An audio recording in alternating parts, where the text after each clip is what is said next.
Jonathan. Hi there. Hi, thanks for bringing me in. Well, good morning, and thanks for doing this. I know we've done it before, but nevertheless, I think it's always important that we just run through what SDCL energy efficiency is and what it's trying to achieve. So give you sort of a while to introduce the fund, please, and then we'll dig into questions. Brilliant. Well, yes, thank you once again for having me on. My name is Jonathan Maxwell. So on the slide that you've got on the screen, I'm on the top left. I set up Sustainable Development Capital, which is what SDCL stands for, 15 years ago. We are the investment manager of SEIT, the SDCL Energy Efficiency Income Trust. I think we've got a few slides that describes the company and the market background and outlook. Just as a very quick overview of what the company does, SEIT, that is SDCL Energy Efficiency Income Trust. It's investing in projects that are designed to help save energy. And we'll come on to exactly how we do that, but there's projects that help save energy on the way to get into where it's used. So very often we generate energy on site for buildings, industry and transport, and save the amount of energy it takes to get energy where it's needed. That's on the supply side. On the demand side, we invest in projects that save energy at the point of use by reducing demand. And then we have what we call our distribution portfolio, which is we save energy, getting energy where it's needed in the cases that you can't generate it on site. So that's what we mean by efficiency in supply, efficiency in demand, and efficiency in distribution. The portfolio for SEIT is now in gross value around $1.5 billion. It's broadly half in the United States, just over actually, broadly half in continental Europe and the UK. And it's all, and I'll come on to this in some detail in light of the current market conditions, it's all substantially investing in contracted deals, investing in projects where we've got contracts with off-takers over quite a long period of time, 10, 15 years on average. Projects which are contracted with end customers to deliver them energy services at effectively a predetermined price or on predetermined terms. In very many cases, with inflation uplift associated with those contracts. So that's where we are. It's designed to be a medium to long-term, robust, contracted strategy. Thank you for going to that slide, and perhaps we'll come back to another one on market background and outlook. But just to sort of give a sense of where things were if we wind the clock back, just over 6 months or so. These are the numbers on the screen that you've put here related to our last financial year, which we reported the June-July period. The company's shares were designed originally to deliver a relatively high level of income, and then for that income, for a dividend to increase progressively. So we've originally at IPO set our target dividend at 5p. We've increased that through 5.5p to 5.62p for the last financial year. And we covered, as you can see, that dividend target of 5.62p, which was declared and paid. We covered that dividend both with earnings and also with cash. And we've had a consistent period over the last 2 or 3 years, since IPO, really, covering our dividends. So we're pleased with that process, and indeed has accrued some reserves behind that. On the bottom of the chart, you can see some other numbers related to the business to the top down. Set roughly £80 million of profit before tax for the financial year ended the 31st of March 2022. Over £1 billion of net asset value as at the 31st of March 2022, since when we've done another capital raising. And the NAV per share over that period of time had increased year on year from 102 up to 108.4p. We've seen robust performance of our portfolio. If you move on to the next slide, just to sort of give some characteristics of the company. I think it's on slide 5 of the presentation. Yeah. I think the story has continued really since those numbers were produced. We have continued to make investments for the portfolio. We've added to all 3 elements of our portfolio since then, investing over £200 million since the financial year end.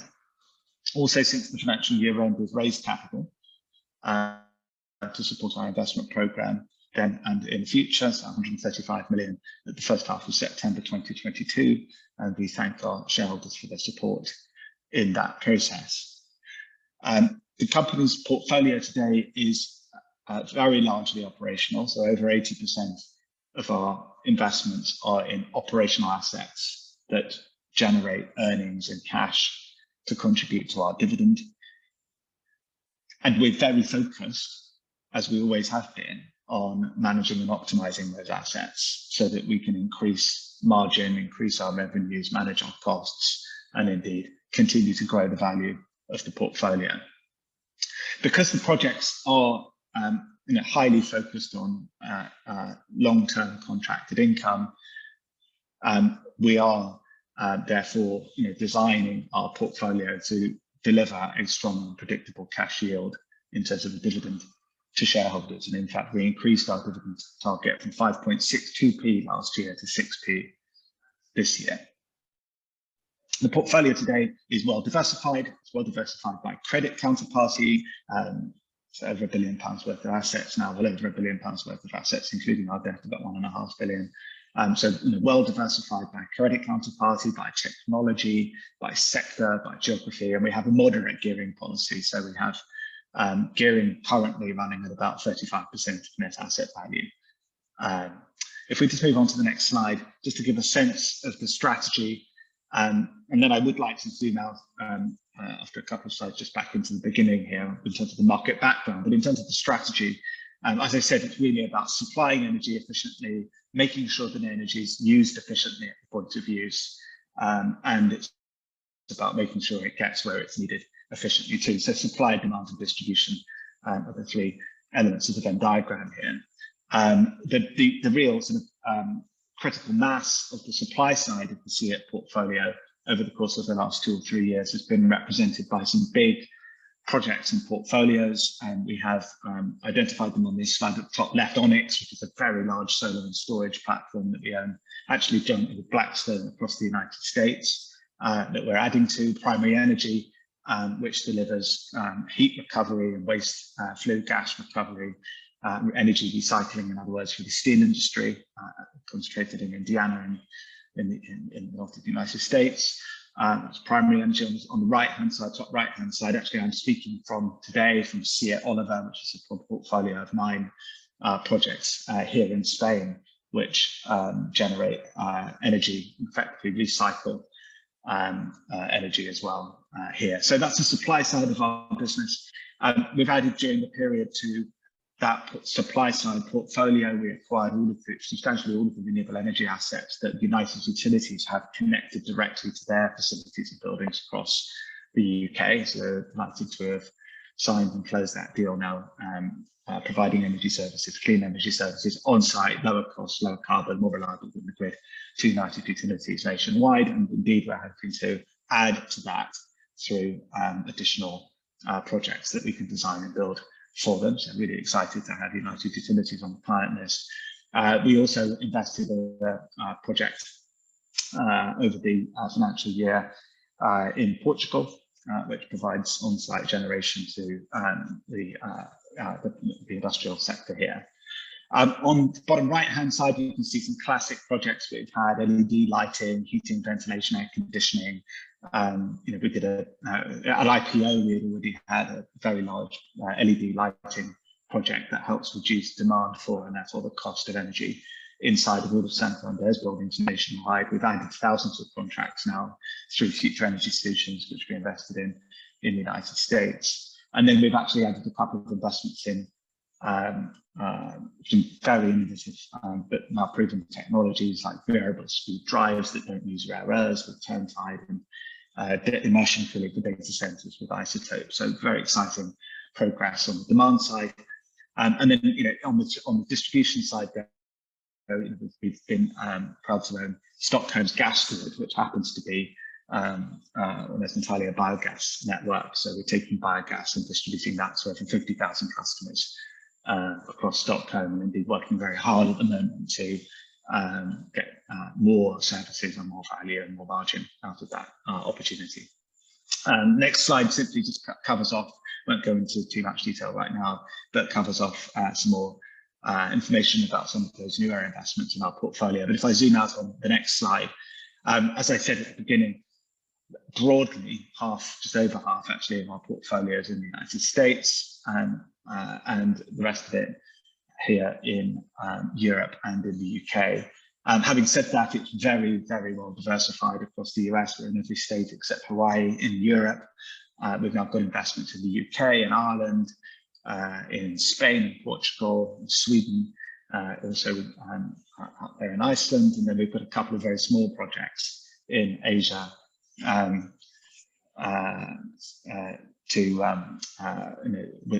the mix. Just moving on to the next slide, just to sort of summarize a little bit about sort of the diversification. We have split our diversification into individual credit exposures, investment stage, technology, and by country. You can see there on the bottom right-hand side that our exposure to the US is the most significant single sort of part of its portfolio today. You can see from the investment stage the emphasis on operating assets, although we do have construction and development assets in the portfolio, which will help with total return and capital gain for that element of the portfolio. By technology, delighted actually now that we've really diversified our technology exposures, lots of really interesting on-site energy creation and energy demand reduction technologies, everything from solar and storage to green gas projects, heat recovery, gas recycling, biomass, ground and air source heat and geothermal applications. So we're really delighted with the expansion of the technology exposure on the top right-hand side. And then on the top left-hand side, you can see a diversified set of exposures to individual projects in the portfolio. But maybe if I could just, with your permission, just take us back a little bit to slide 3 of the presentation. And maybe I'll stop after this. There are some other slides that talk about the ESG components of what we do, but I think I'd like to just frame this within what's going on in the world today. We came into this year with a already really substantial increasing problem with European, UK, in particular energy markets. What was going on? We had wasn't very windy last year, gas storage was relatively low, and energy prices catching up with legacy demand rebound from COVID started to increase very substantially at the back end of last year. What's hit us this year with the Russia-Ukraine invasion adds to an already substantial crunch that was going on in the energy market, albeit that the Russia-Ukraine crisis is really a watershed. It's a fundamental handbrake turn in the way that the energy markets are working or not in the European context. So, a huge challenge associated with fundamentally availability and price of energy in Europe. As those challenges increase, another challenge has joined it. In other words, we haven't had much energy available after 40% of Europe's gas came from Russia. The supply crunch that came along with that, the price increase that added to that, was then joined by a third problem, which was, what on earth are we going to do about our climate targets? Because dealing with European energy security has meant figuring out a way of diversifying natural gas supplies, but B, very, very unfortunately, switching back on some pretty nasty fossil fuel technologies like coal. So we've actually seen decarbonisation going backwards this year, unfortunately, in practice, as Europe has tried to stabilise its grid. So 3 big problems: energy security, energy cost, and carbon emissions. Those are the same three problems that SEIT, and indeed SDCL itself, that SEIT was designed originally to help address. All of SEIT's projects are designed to help reduce energy costs, either by getting energy where it's needed, cheaper, cleaner, more reliable, or by saving energy at the point of use. So all of our projects are designed to help reduce energy costs. All of them are designed to help improve the resilience of the energy system, either by generating energy on site, so there's less reliance on the grid, or by reducing, this is a huge point, by reducing the amount of energy that those buildings or industrial transport need, so that you don't need to generate it in the first place. So energy security and resilience is the second key pillar of our strategy. And then the third one, which is maybe the biggest long term, is that the largest, cheapest, quickest source of greenhouse gas emissions is the energy that you don't use. So supplying it more efficiently, reducing the demand for energy is a huge component of is a huge component of our carbon emission strategy going forward. In fact, the European Commission now has a policy it's mumbled for years, and now I think is really at the forefront of any of the European Commission thinking. It's called energy efficiency first, because that is really what's going to have the biggest short, medium-term impact on carbon emission, energy costs, and energy security. So with all of that, that's where SEIT is positioned today. It has an existing portfolio that is delivering those benefits for its underlying customers in markets within Europe as well as in the United States. But if we look at all of these macro challenges, which are unbelievably difficult for us all to live through, cost of living crisis, inflation, pressure on corporate margins, fears over energy security, shortages of energy storage, energy price volatility, grid instability, and then this fantastically difficult challenge associated with net zero. All of these challenges come together, to really as the challenges that we were originally looking to see it to help solve. That is to deliver on-site energy that cuts carbon costs and improves security, reduces demand, and I think that's why SEIT is and will continue to be well placed. Energy efficiency as a strategy, reducing the amount of energy we use for the same output. Energy efficiency as a strategy has never been more valuable. So on that note, I shall pause and open to the discussion.